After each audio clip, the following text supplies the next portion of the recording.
Hey Rage in the Cage OKC fans, we are super excited to bring you all things Rage in the Cage 76. Is coming up Saturday, October 24th at the Oklahoma City Farmers Public Market. And right here beside me, Beatrize Martinez. This is not the first time I've gotten to interview you.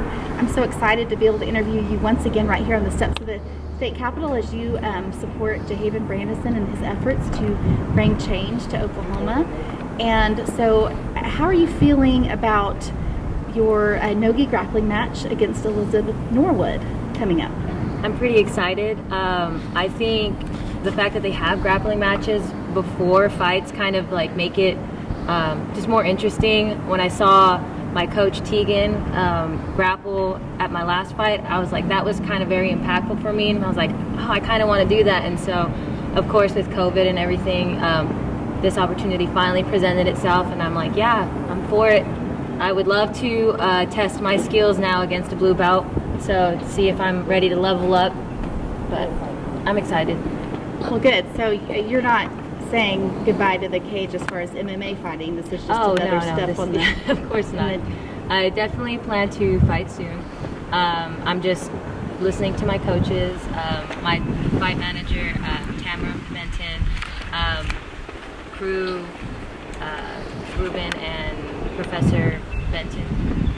They're kind of guiding me to make sure that I make the right steps, and I mean, they've been in the game a lot longer, they know everything, and you're supposed to trust your family. That's why we stay solid, that's why we show up for our teammates when they have things outside of it. I mean, even coming up with my fight name, it was kind of weird for a lot of people. They're like, the Advocate, like what, where'd you come up with that? And I was like, I asked my teammates, and I think it was Jose Bilardo. He was like, I probably said it wrong. He's gonna make fun of me. Yeah, he was just like, the Advocate, and I was like, cool. I like it. Awesome. It's fitting. So remind us all what belt you are and some of your accomplishments in the Brazilian Jiu-Jitsu world. I'm a white belt. I have, I believe, 3 stripes. I don't really look down at it often. I just train. She's so like me. I don't even know things like that. I mean, I like, oh yeah, because I mean, you put it on and you go. They mess with you. The brown belts are always so powerful and wise.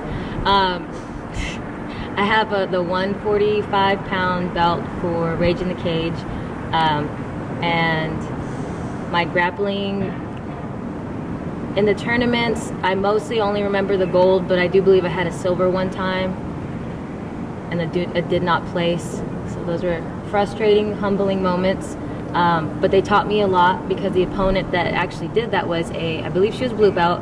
She was really, like, I want to say 30 or 40 pounds lighter than me, and I was like, wow, she got me with this move that I can't remember which one it was. I just remember that sucked. So I love it. The goal is always to bring home gold first, win, however, whatever it takes.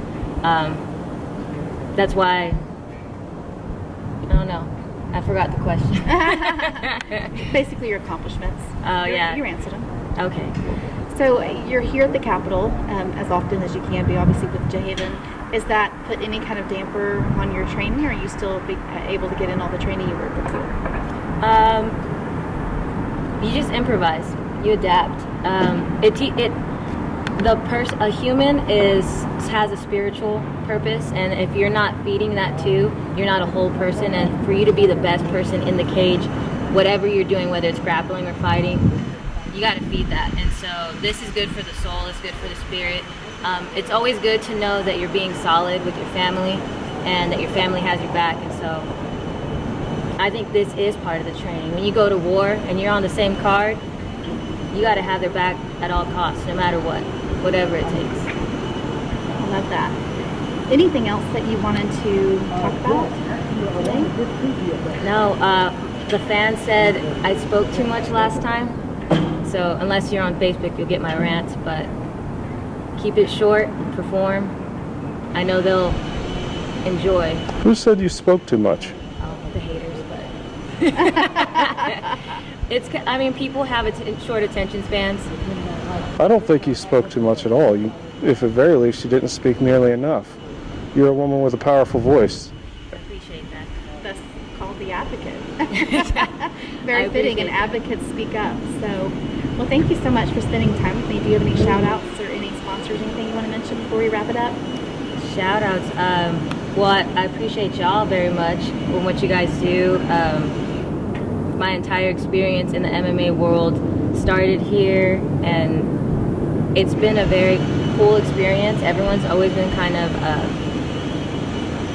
eager to teach, and I think that as something I'm learning in the mixed martial arts community is that you always have to be basically forever a student, and that's something that they taught in school. Same thing, like you're professional, but you're forever a student. You have to continue to learn, and so no matter what you're doing in life, whether it's mixed martial arts, being an attorney, being a healthcare professional, being a police officer, you have to keep learning. You have to keep trying to be better. You have to humble yourself. You have to stay disciplined. And it's every day that you show up for your dreams, every day. And so if you want to make a statement, you have to show people that you're committed for whatever that is, whether it's a fight, whether it's a grappling match. And people kind of act like there's not a war going on every day, but the biggest war that you have to master is the one within yourself. And so if you're out here with people, you realize your purpose, you realize how fragile the world is, and what it is to be present. And I'll tell you that the reason I know I'm not done fighting was the last fight was so exciting. That level of calmness, never felt that before in my entire life. And then I watched it later and I was like, what, is that really what happened? Because it's a whole different experience. But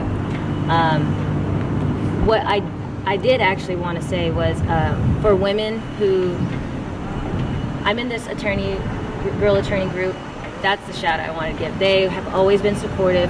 They understand that women, when we speak up, we're constantly told, you're talking too much, you're saying too much, you're emotional, whatever. You ask any question, they answer it. One of the questions had to deal with how to help a domestic violence situation. And there's of course all the legal components, all the economic components. And like today was the first day I felt comfortable sharing, hey, this is the full experience of what I believe would help a woman in a domestic violence situation. Get her into mixed martial arts. Help her feel confident to protect herself. There was a vivid memory that I have from the very first time I came out to Oklahoma. I didn't come out here with family. I literally, I had never even seen the place before I got here. You were, of course, a wrestler. Yeah, And that's a wrestler. what brought you here. Yep, wrestling. At the collegiate level. For those of you out there that don't realize that, there was Oklahoma City only University, right? 7 colleges at the time, and now they're D1 and all this, and all my teammates are accomplished, and they're coaches and they're head coaches, which is super cool. In a male-dominated sport, now there's women dominating, exactly coaching, leading. You were definitely an advocate for that early on. Yeah, it was pretty cool, and I learned a lot of lessons in that room. And the greatest thing, I know there were several interviews being done earlier, and somebody asked, about his teammates and situations. The teammates that survive, as we said, survive the program, because it was tough. It really broke you down on top of what the world would do. And I think I had that same experience at Solid.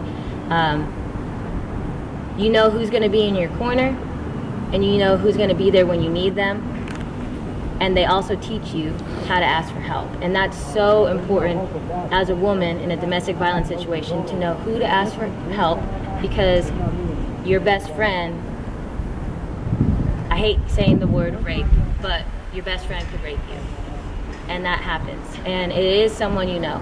And I had a teammate back home help me open up and tell my story. And he knew he could ask me that because I was in foster care around the same time he was. We were on the same football team. We beat each other up around, if someone else saw that now, in today's time, the cops probably could have killed him because they saw us playing around. It was a boy, I'm a girl. We were both just wrestlers.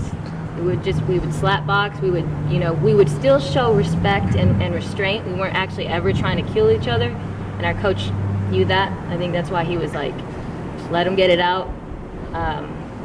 But it's that respect that we built from that long ago. So even though I'm in Oklahoma City and all my family is elsewhere, being at Solid, being able to train every day, if someone steps up to me, I'm no longer afraid. People can go into my cars, like you read about Uber drivers. I did that one time, and people are kind of wild, and they're very, I don't want to say everybody's very entitled, but I had an entitled customer that really stressed me out while I was driving, and that's a number one way people get killed is in car accidents. And she's just like, oh, I'll tell you. She's drunk, she's belligerent, she's not telling me where to go, and then I'm stressed because I don't know exactly where I'm going. That's part of it. So if a woman's ever afraid, joining a fight gym, an MMA gym, will just make her feel safer. Her interactions will change. People will harp on a woman for being emotional or being loud. But what do you expect a person to do when you put their back against a cage in real life? What do you expect them to do? You expect them to be quiet? Oh no, please, I'm asking for it. I think I even had a picture. One of my mentors got mad. I was like, asking for it. Because it's just like, what am I doing that's asking for it, except for actually asking for it? When I'm saying no, when I'm fighting back, when I'm calling the police and the police say it's a domestic issue. What do you do? So when it was shared in the girl attorney group and I saw that, I was like, hey, here's the other perspective. And I don't know, I'm sure that they probably know that, but I'm going to keep harping on it because it's my lifestyle. It's what makes me me. Join a fight gym. It'll help you in so many ways. And there's a lot of people who know not to mess with me, and it should be that way because I'm not weak. I mean, you've definitely learned that there. So amen to that. You're not weak. Well, on that note, Rage in the Cage fans, you've got tickets. Right now, you've got the opportunity for tickets, but they are going very quickly for Rage in the Cage 76.